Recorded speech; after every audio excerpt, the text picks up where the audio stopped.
¿Argentina está peor que en la crisis del 2001? Hasta 250 pesos puede retirar en efectivo cada semana, es decir, en billetes y monedas. Si te toca ser presidente, ¿estás en condiciones de dolarizar la economía? Absolutamente sí. Hoy es factible dolarizar. En diciembre de 2001 estalló una de las peores crisis de la historia argentina. Se introdujo el corralito bancario, El que depositó dólares recibirá dólares. donde se limitó a que los argentinos pudieran sacar un máximo de 250 pesos por semana en efectivo de los bancos, y esto desencadenó en una profunda crisis económica. Todos se tienen que ir. Ha tocado el bolsillo a todos. La gente tiene hambre. Estamos a semanas de las elecciones en Argentina. La situación económica del país es delicada. Y con Milei habiendo ganado las PASO y proponiendo dolarizar, la población entera no para de hablar de política, economía y qué es lo mejor para salir adelante. En este episodio quiero comparar la situación actual de Argentina en el 2023 con la gran crisis del corralito que se vivió por el 2001-2002. La idea es entender si la inflación, la deuda externa, el índice de pobreza, los impuestos, el gasto público, el éxodo migratorio que se está viendo hoy en la Argentina es peor que lo que se vivió en el 2001. Hola, mi nombre es Tiffy Rubinat. Bienvenidos al podcast de Wealth en Español. Para poder hacer este comparativo, voy a arrancar con cómo estalló la crisis del 2001. La crisis del 2001. No le debemos nada a nadie, ellos lo deben a nosotros, les pagamos toda la vida, que empiecen a pagar ellos.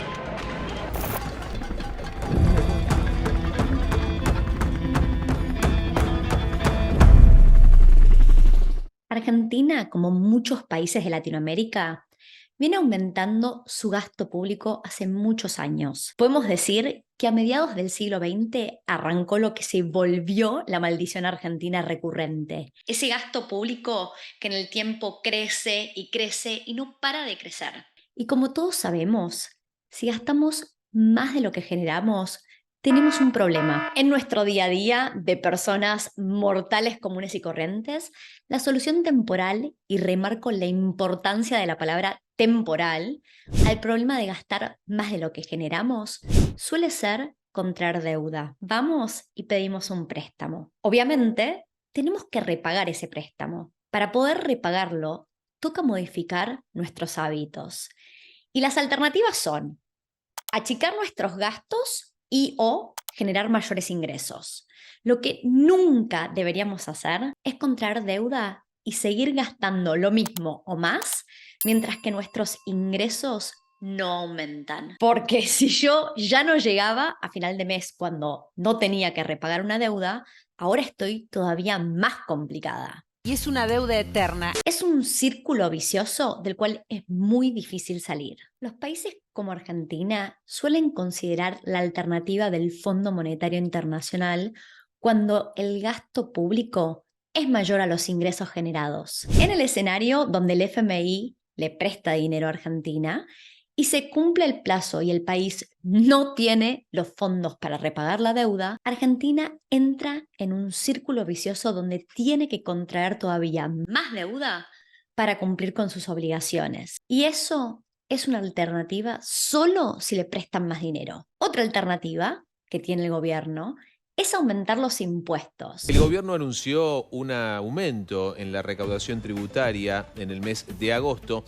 Para recaudar más dinero, obviamente. ¿A dónde está, de alguna manera, el crecimiento de la recaudación de los tributos nacionales? Está explicado mayormente por el incremento de los tributos vinculados a la actividad económica, que es el consumo interno, los salarios registrados y por la política, lógicamente, recaudatoria de AFIP. El escenario ideal es que esa mayor recaudación vaya hacia el repago de la deuda externa. Pero en la historia argentina, lo que sucede demasiado frecuentemente es que el Estado sigue aumentando su gasto y el incremento en los impuestos que originalmente debía ser para repagar la deuda termina yendo hacia el gasto público. Como un tercer factor muy importante, Argentina sufre una adicción a la emisión de moneda. Si sos argentino, tenés un máster en inflación. Con tantos billetes en la calle, los precios aumentan mientras que en el contexto local e internacional, la moneda argentina es campeona en su baja credibilidad. Argentina, hacia finales de la década de los 80, llegó a tener hiperinflación, una inflación mucho mayor a la actual. Llegó a pisar los 4 dígitos, es decir, superar el 1000% anual. Era el año 89, yo era bebé, mi mamá entraba al súper a comprar pañales. En el tiempo que le llevaba a caminar de la góndola de los pañales hasta la caja, el precio de los pañales ya había subido. En el video de hoy no voy a profundizar en cómo se pasó de la hiperinflación con la moneda de aquella época que se llamaba Austral a la convertibilidad. Hago un paréntesis y te pregunto, ¿te interesa que haga un podcast de este tema? Te leo en los comentarios. El resumen de la convertibilidad es que en 1991 Argentina estableció un cambio fijo donde un peso argentino era equivalente a $1 americano. La convertibilidad fue la solución a la hiperinflación.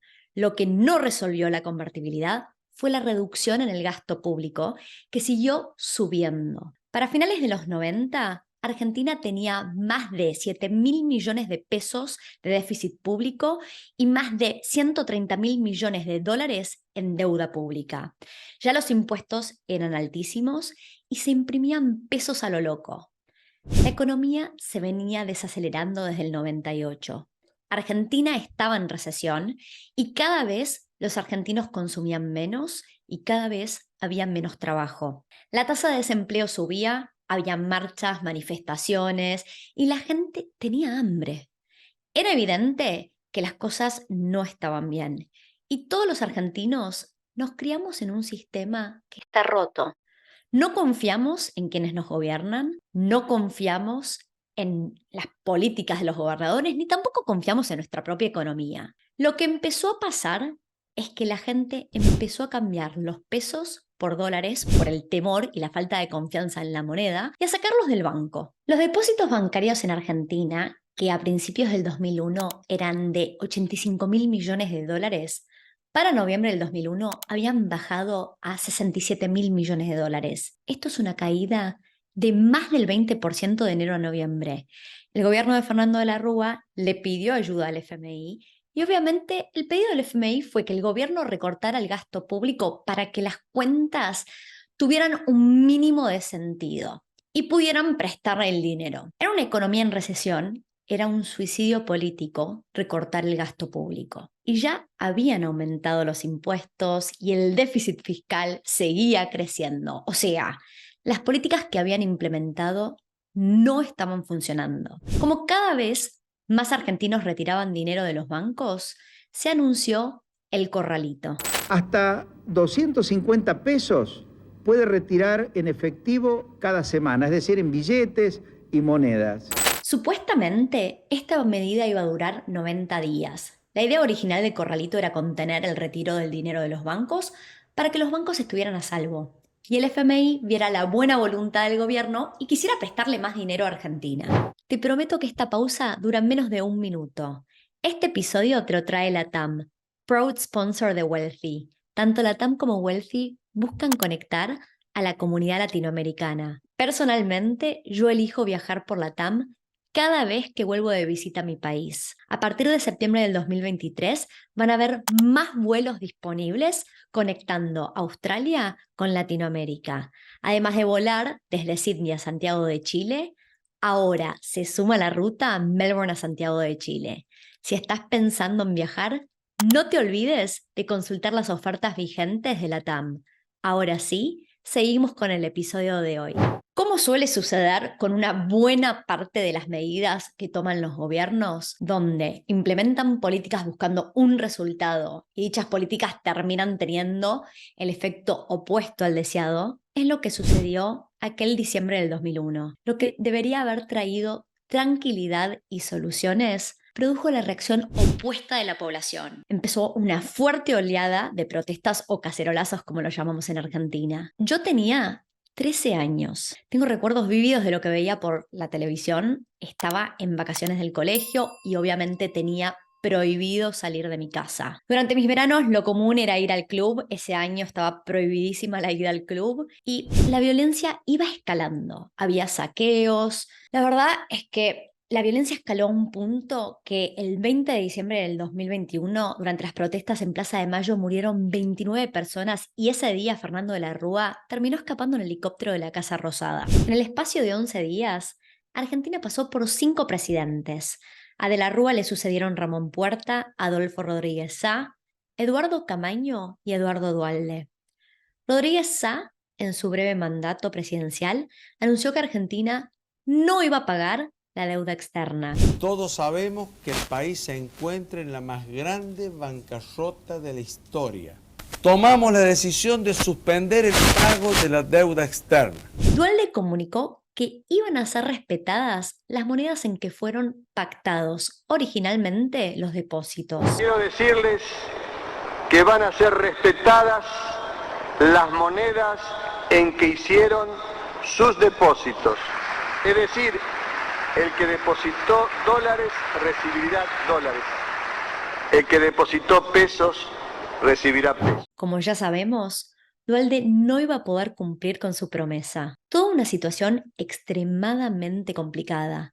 El pueblo argentino había sido defraudado y no creía en ningún gobierno. Solo querían acceder a su dinero. La tasa de desempleo rondaba el 23 a 24% y se debatía si dolarizar o devaluar.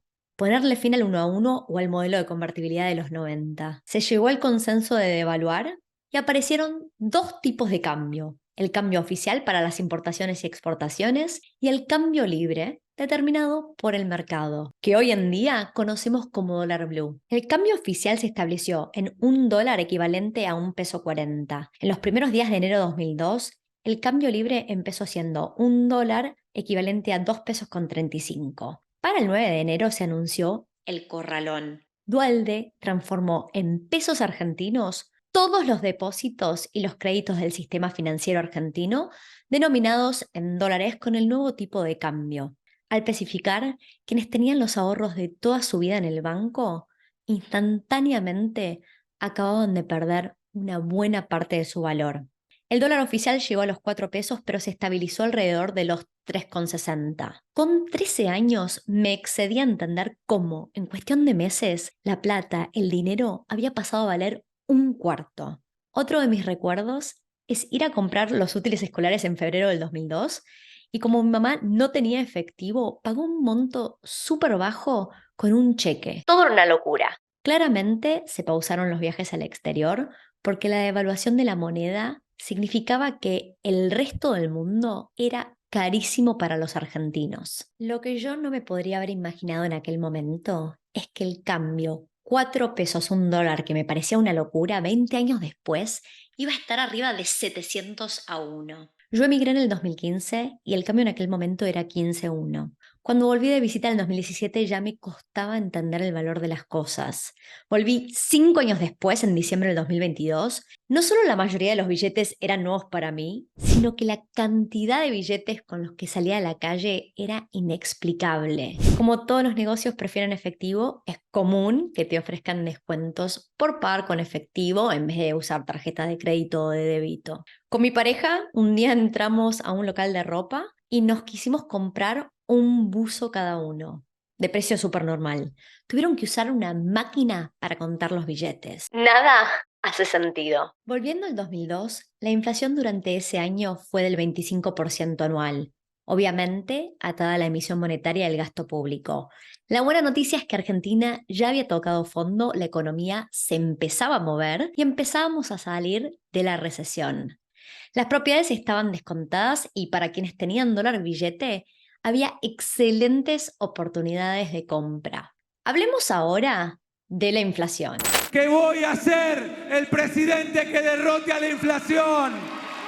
Y sí, esta es la promesa del actual superministro de Economía de Argentina, quien se postula como presidente para estas elecciones. Si me freno y comparo al día de hoy, la inflación interanual ya llegó al 125% y se espera que la inflación de todo el año 2023 cierre cercana al 150%. La inflación en realidad en Argentina viene viajando a un nivel del 150%. Estamos hablando de una inflación por lo menos 5 veces más grande que la del 2002. Hoy hay buenos descuentos en los inmuebles y no me sorprendería ver que a medida que Argentina sale de la recesión, los dólares vuelven al país para aprovechar lo barato que están las propiedades. La devaluación es la herramienta que históricamente hace que la Argentina logre bajar el déficit fiscal y así sucedió luego de la crisis del 2001. Para el 2003 finalmente se logró superávit fiscal.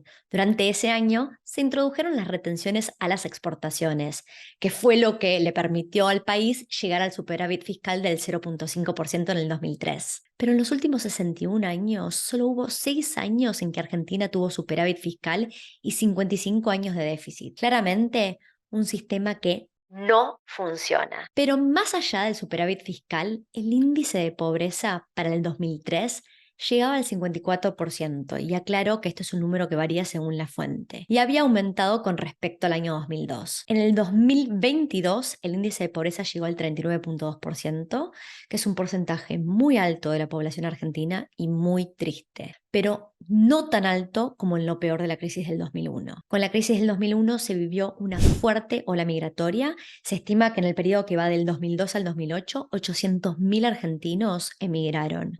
¿Cómo se compara con la actualidad? La BBC estimó que en el año que le siguió el corralito, en promedio se iban 160 argentinos por día del país. Para el 2021, con la pandemia, el promedio era de 200 argentinos emigrando por día. Y pareciera que la cantidad de argentinos que se va hoy en día del país buscando mejores posibilidades sigue siendo similar a los números de la pandemia. Realmente hay un éxodo y la gente está huyendo. Entonces, si queremos responder la pregunta, ¿Argentina está pasando por un momento peor que durante la crisis del 2001? Depende qué criterio usemos para definir qué es peor o mejor. Desde el índice de pobreza, parecería que no estamos tan mal, pero yo siempre tomo con pinzas cualquier dato del INDEC. Si comparamos la deuda externa, estamos peor que nunca y seguimos batiendo récords históricos. Lo que era una deuda altísima rondaba los 150.000 millones de dólares en el 2002, durante el 2023 se batió el récord de los 400.000 millones de dólares en deuda. Si comparamos la inflación, hoy cualquiera en Argentina desearía que fuera del 25% anual como un número comparativamente bajo, ¿no? Cuando pisamos ya los 3 dígitos. Los impuestos no se quedan atrás. Pasa la de siempre, se anuncian impuestos temporales que obviamente llegan para quedarse porque siempre hay más gasto y más deuda y los gobiernos no quieren reducir el dinero que cobran en impuestos si ya las cuentas están en negativo. Hace 40 años atrás, los impuestos temporales explicaban el 10% de la recaudación nacional y con el paso de los años, su participación se multiplicó por 5. Si los impuestos con la crisis del 2001 escalaron del 35% arriba del 40% y ya eso era un montón, hoy en día la carga impositiva supera el 55%. Así que efectivamente los impuestos no han mejorado. Como el poder adquisitivo de la población argentina viene cayendo en picada, tras el resultado de las PASO, Sergio Massa anunció que a partir del 1 de octubre del 2023, el piso del impuesto a las ganancias subirá hasta 1.770.000 pesos mensuales. En teoría, esto dejará al margen de la carga al 90% de quienes actualmente lo tributan. Ahora sí, hablemos del gasto público. De acuerdo con los datos del Ministerio de Economía de la Nación, el gasto público consolidado en el 2001 era del 35.6% del PBI y en el 2021, que es el último dato publicado, del 42.8%. Así que efectivamente no pareciera que podemos salir de esta situación. Sin recortar el gasto público, es imposible salir del círculo vicioso. Podés estar a favor o en contra de la dolarización que propone Milei, pero la dolarización no resuelve uno de los mayores problemas a los que se enfrenta Argentina hace demasiadas décadas. Es por eso que, más allá de si se dolariza o no, el cambio en los hábitos de Argentina tiene que ser radical. Requiere de una reducción significativa del gasto público. ¿Vos qué opinás? Te leo en los comentarios, déjanos un like si te gustó este podcast y nos vemos en el siguiente episodio.